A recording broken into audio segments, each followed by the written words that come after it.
no que nós precisamos pensar quando nós falamos em sustentabilidade.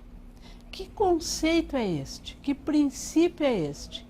Porque muitas vezes, quando nós ouvimos falar em sustentabilidade, logo nós associamos com o meio ambiente, com o aproveitamento dos recursos hídricos, com o respeito às nossas florestas, à natureza, desmatamento, reciclagem do lixo, tudo isso. Mas sustentabilidade é um conceito bem mais amplo. Na verdade, é um complexo de ações e já um princípio que diz que nós devemos utilizar todos os nossos recursos para atender às necessidades presentes, no entanto, sem comprometermos as necessidades futuras, das gerações futuras. Isso é muito importante, porque toda vez que nós estamos agindo no mundo, nós estamos estabelecendo condicionamentos, não só para o presente, mas também para o futuro. Isto nos levou a pensar na sustentabilidade do nosso movimento espírita.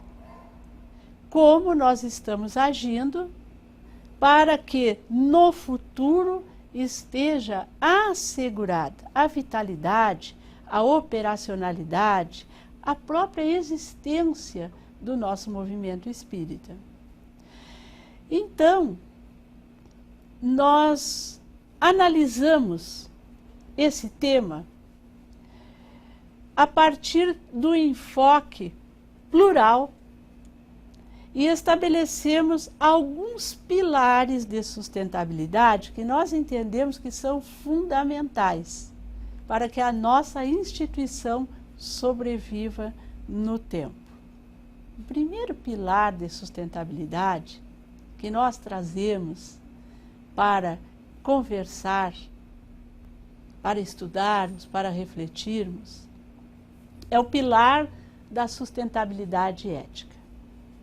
Na filosofia ética e moral, às vezes são abordadas de forma diferente, com sentidos diferentes. A ética se refere mais à reflexão e à pesquisa sobre os comportamentos humanos, e a moral diz mais respeito à aplicação prática no cotidiano, baseada nos costumes, nas próprias regras sociais, enfim. Mas não são todos os estudiosos que estabelecem esta definição. Mas toda vez que nós falamos em moral, nos surgem as questões de circunstâncias geográficas, temporais, que nos levam a perquirir, pois é, mas a moral do século XIX é a mesma moral do século XXI? A moral dos países do leste europeu é a mesma moral do Ocidente, do Oriente Médio, enfim? Isto são questões que sempre são trazidas quando nós avaliamos a questão ética e moral pelo prisma das leis humanas. Allan Kardec não ficou alheio a esta questão e a esta dificuldade, tanto que ele, na questão 629 de O Livro dos Espíritos, ele vai indagar aos benfeitores do mundo. Que definição se pode dar da moral? E eles respondem: a moral é a regra de bem proceder, isto é, de distinguir o bem do mal. Mas até aí tudo bem. Nós também, se a questão parasse nesse momento, se nos detivéssemos no estudo desta primeira parte da questão 629, nós ficaríamos com as mesmas dúvidas. Pois é, mas como distinguir o bem do mal se nós temos trajetória, se nós temos costumes, se nós temos legislação, se nós temos, enfim, uma série de condicionamentos humanos que são diferentes? Então, os espíritos vão mais além. Eles complementam a questão dizendo que a moral, ela funda-se, ela está sedimentada, ela está calcada na observância da lei divina. E que o homem cumpre a lei divina quando tudo faz pelo bem de todos. Isso é fantástico. Porque primeiro nós precisamos compreender o que é a lei divina, quais são os elementos da lei divina. Os elementos da lei divina, eles defluem, eles nascem, eles são originados nos próprios atributos do Criador da lei, Deus. Então, a lei divina é a lei natural, dizem os espíritos. Ela é única. Ela indica o que o homem deve fazer ou não para ser feliz. E ela é eterna e imutável como o próprio Criador. Então, se nós passarmos a analisar o que seja moral ou ética, que para a lei divina é a mesma coisa, se nós passarmos a observar por este enfoque, então nós veremos que no universo, não é só na Terra, no universo, o bem e o mal, eles têm o mesmo paradigma. O que é o bem no Ocidente é o bem no Oriente. O que é o bem no século XIX é o bem no século XXI, ou será no século XXII e daí por diante. Então, o pilar da sustentabilidade ética para nós espíritas, para o cumprimento da nossa missão, ele se estriba na moral do Cristo. Nós precisamos, nas ações, nas decisões que tomamos nas nossas instituições, observarmos se nós estamos fazendo tudo pelo bem de todos. Vejam que a lei divina, ela é taxativa. Fazer o bem não é fazer alguma coisa pelo bem de todos.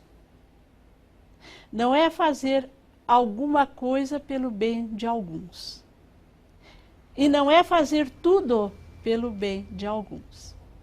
É fazer tudo pelo bem de todos. Nós estaremos construindo este pilar de sustentabilidade ética no nosso centro espírita, na nossa federativa, no nosso movimento espírita, se nós observarmos este preceito, se nos esforçarmos para vivê-lo. E aí nós podemos trazer um outro questionamento. Pois é, mas isso é muito difícil.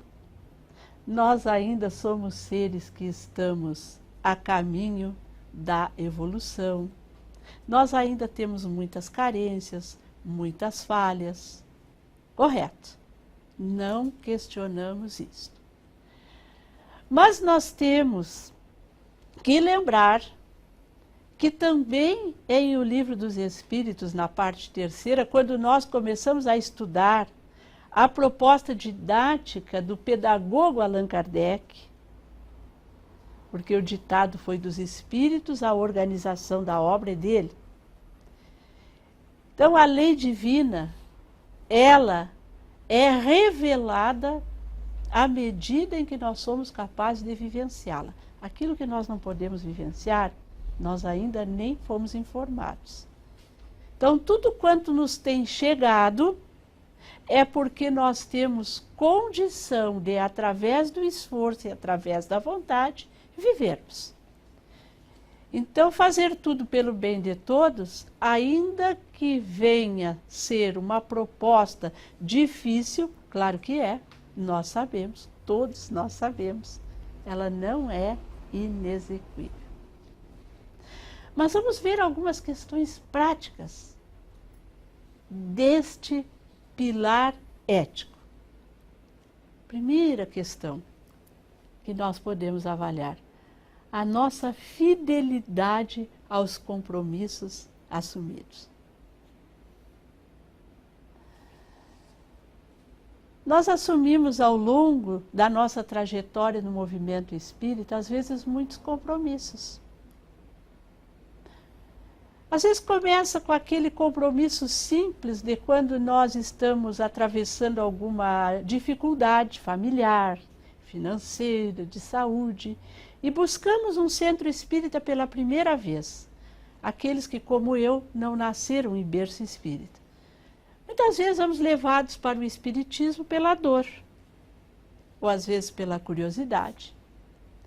Mas nós chegamos no centro espírita e assumimos um compromisso. Às vezes é comparecer a algumas entrevistas do atendimento fraterno. Às vezes é comparecermos para receber o passe. Às vezes é comparecermos nos grupos de estudo. E assim por diante. São compromissos. Quantas vezes nós deixamos as pessoas aguardando por nós e não vamos? Isso nós estamos, de alguma maneira, vulnerando a ética.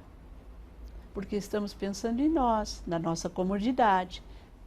Não estamos pensando naquele que está lá nos aguardando, que muitas vezes vai abrir o centro espírita apenas para nos recolher, para nos acolher. Muito bem. Mas existe um outro tipo de compromisso que é muito mais intenso e que vai se aprofundando à medida em que nós nos tornamos trabalhadores da casa ou da causa.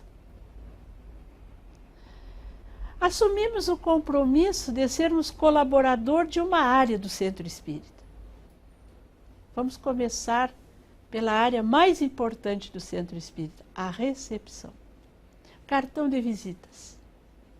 Então nos comprometemos em abrir a casa, em arejá-la, e verificar o cuidado, se está tudo adequado para recebermos aqueles que chegam.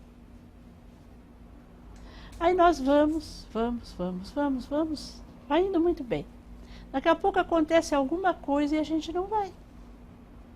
As pessoas chegam, a casa está fechada, não sabem para quem se dirigir, não sabem se o centro espírita cerrou as portas ou não. E aí nós vamos verificando uma série de deserções. Eu aqui trouxe uma deserção simples, mas ela é muito mais grave.